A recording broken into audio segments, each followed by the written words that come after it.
샬롬. 고난주간의 마지막 날인 토요일을 맞이합니다. 그리고 우리는 내일 부활주일을 기다리고 있습니다.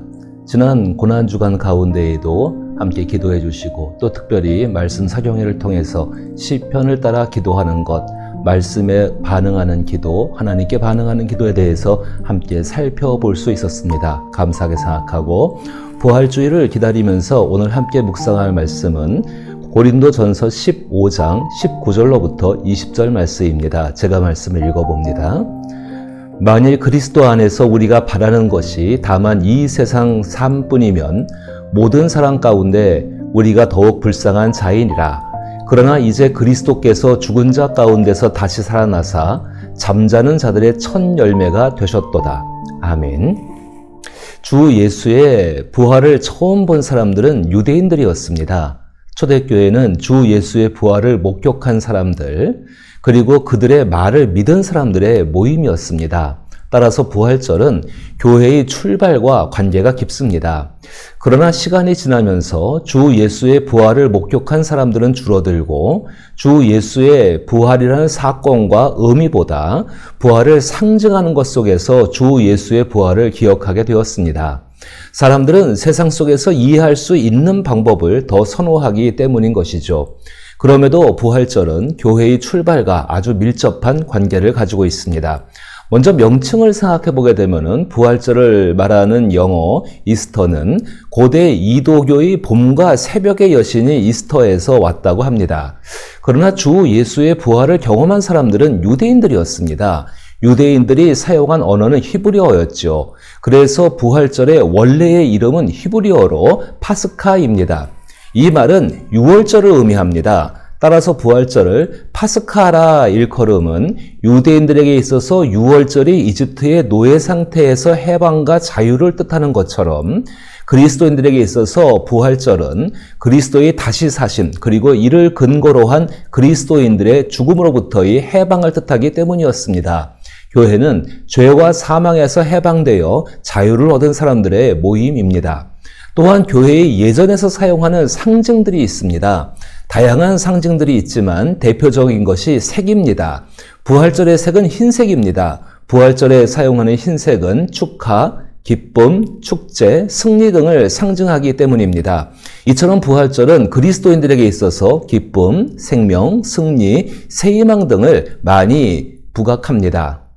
더욱이 교회력에서 부활절이 가장 먼저 형성된 것도 부활로 인한 교회의 출발과 관계가 있다고 생각합니다. 그리고 교회의 역사 속에서 부활을 상징하는 여러 가지의 표현들이 있었습니다.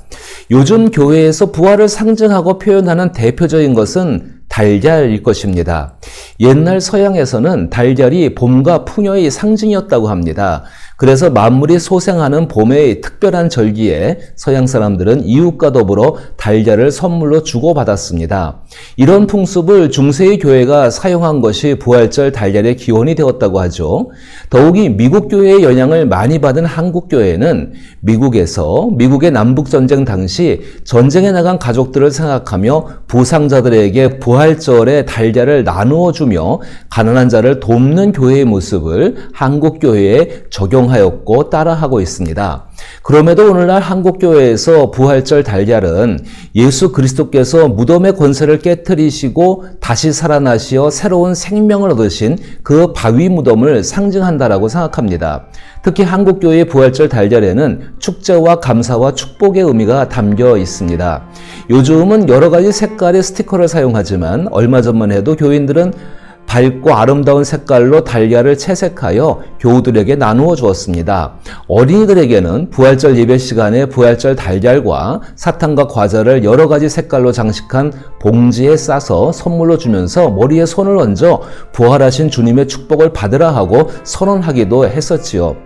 그러나 부활절의 가장 중요한 상징은 교회입니다. 교회는 부름을 받은 사람들의 모임입니다.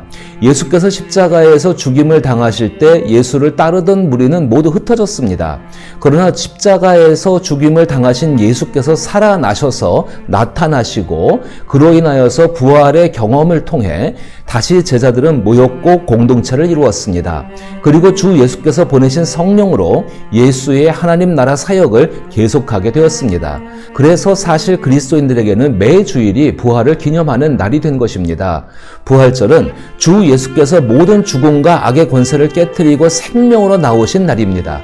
그러기에 오늘의 부활절은 특히 온 피조물에 구원의 소망을 열어주어야 하는 시간이기도 합니다. 따라서 교회는 세상 속에서 부활을 나타내는 가장 중요한 상징의 역할을 해야 합니다.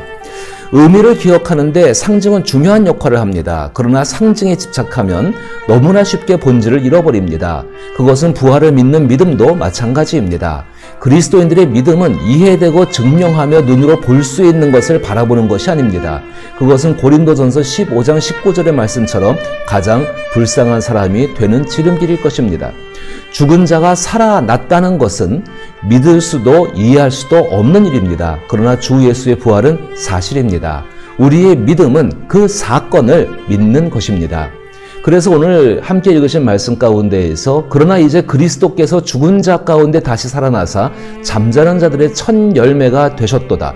이 분명한 사실을 증거하고 있고 이 사실을 믿었던 바울은 모든 삶의 고난과 어려움을 자신의 믿음으로 이겨낼 수 있었고 자기에게 주어진 하나님이 원하시는 삶들을 살아낼 수 있었습니다. 그 믿음 속에서 세상에서 얻을 수 없는 기쁨을 또한 얻을 수가 있습니다. 부활의 기쁨은 우리가 만들어낸 것이 아닙니다. 하나님께서 직접 이루어 주신 것을 받아 누리는 것입니다. 따라서 우리는 마땅히 주 예수 그리스도로 인한 부활의 품 안에서 기뻐하며 하나님께서 주신 생명을 살찌워 나가야 합니다. 부활의 생명을 살찌게 한다는 것은 복음을 증거하며 복음에 합당한 삶을 나의 삶 속에서 살아내는 것입니다. 그로 인하여 교회는 부활 생명으로 충만한 교회가 되게 될 것입니다.